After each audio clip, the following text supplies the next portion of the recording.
You should never be afraid of failure because you need to fail so many times to get to the point where you're successful. Bottom line is your future customers, maybe not now, but in the future, definitely, they will be online. The people who offer the cheapest, usually they have a lot of cash.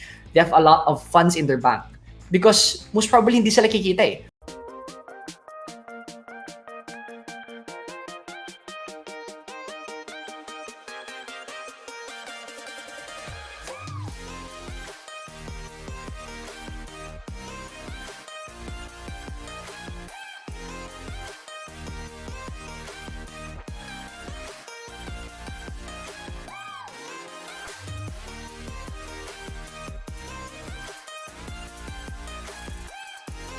You should never be afraid of failure because you need to fail so many times to get to the point where you're successful.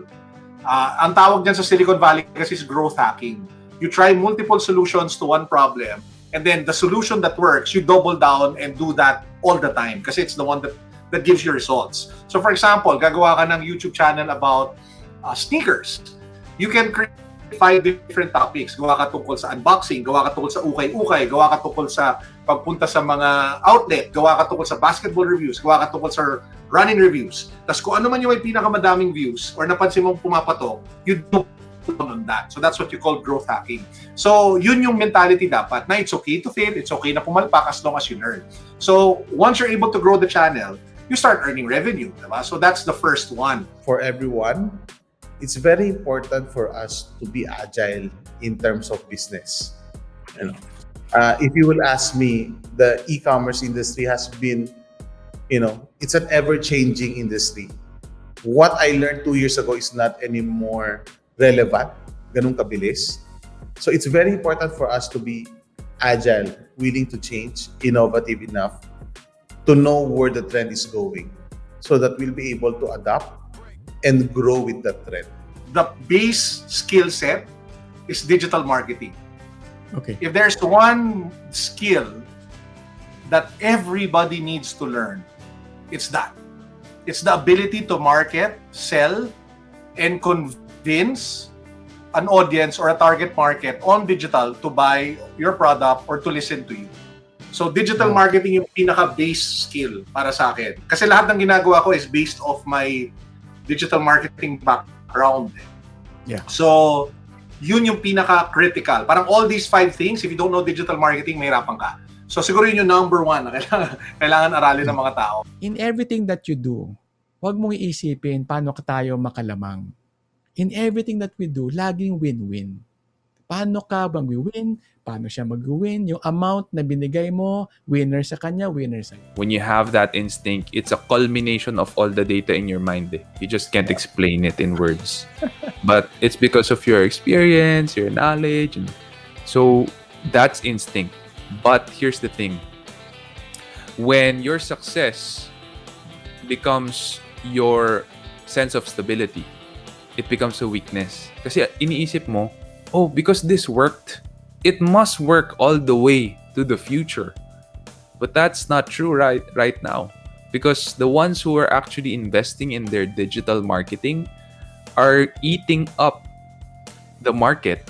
Now, those who are both using their instinct and investing in their digital marketing, they're winning like crazy right now. Wow. Because they're getting the searches. So, kailangan talaga maiba ka, no? Maiba yung diskarte mo, maiba yung presentation, no? Ang sinasabi ko nga lagi dito, how can you be the orange among the apples? But ang sinasabi ko nga, parang looking at these apples as your competition.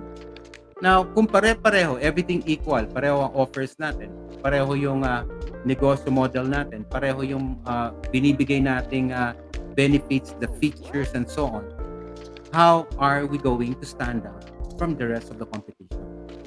So the point there is that you have to be different. What's going to be your differentiator to ensure that people or your target market will patronize your product? Ang lagi ko sinasabi dito, Carl, we have to have that proactive perspective. Parang we don't want to be just reactive. We're in, yung bang we just react based on the the pulse that we see, the way we observe right now with the market.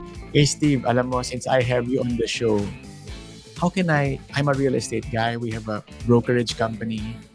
Ano ma-advise mo naman sa akin? Well, bottom line is your future customers, maybe not now, but in the future, definitely, they will be online. You'll be finding them online. And you need to prepare yourself, your company, to go digital. So I think yun yung importante doon sa the way we do business is gonna be disrupted. What is this about ba? What is this funding? Sa mga hindi familiar. Okay.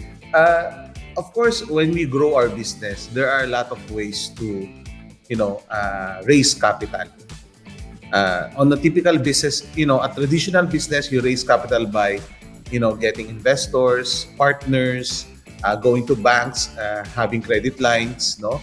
Ngayon, sa tech industry, there's what we call venture capitalists and private equities that can fund your growth. So that's why there's what we call seed capital, Series A, Series B.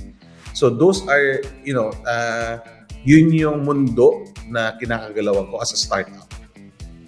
No? So we have those parang channels that we can raise funds through equity. Is that if you want to thrive in digital, you need to learn how to empower younger generations and to reverse mentor. The digital space kasi is so fast that you cannot absorb everything yourself. And the trends are happening so quickly that it's usually the younger generation who sees it. Meron kasing ibang companies na yung laro nila is pabagsakan ng presyo. Okay? I would advise that you do that if you have enough funds to do that. Kasi if you're a startup entrepreneur, you're still starting, tapos yung goal mo is you're gonna be the cheapest, there will always be the cheapest. If you think of it, the people who offer the cheapest, usually they have a lot of cash, they have a lot of funds in their bank. Because most probably hindi sila kikita eh.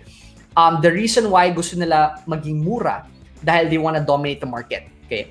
Now, if you're someone, na you're still a small business, you wanna grow, do you need capital to grow? You need income to grow. You need cash flow to grow. How can you have cash flow pag yung margins mo maliit lang?